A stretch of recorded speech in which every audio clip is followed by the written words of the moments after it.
बहीण आणि भावाचं नातं हे अतूट असतं। आईबाबांच्या निधनानंतर बहिणीला भाऊच आधार असतो। मोठी बहीण असेल तर ती आईच्या जागी असते, त्यामुळेच बहिणीचं असणं हे भावासाठी मोठी आशा असतं।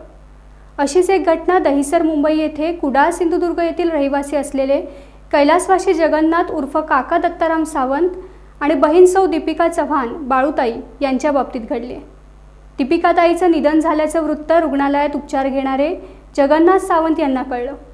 आपली बहीण सोडून गेली याचा विरह त्यांना सहन झाला नाही आणि त्यामुळेच त्यांनीही काही क्षणात जगाचा निरोप घेतला।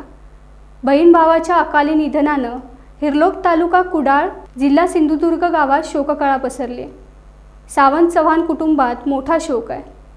बहिणीच्या निधनानं भावाचं निधन झाल्याचं वृत्त बघता बघता चोहीकडे पसरलं। ऐन रक्षाबंधनला 2 दिवस असतानाच हे नातं कायमचं संपून गेलंय। याच्या वेदना अपार आहेत।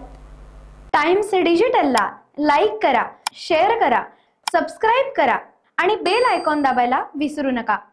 Times digital.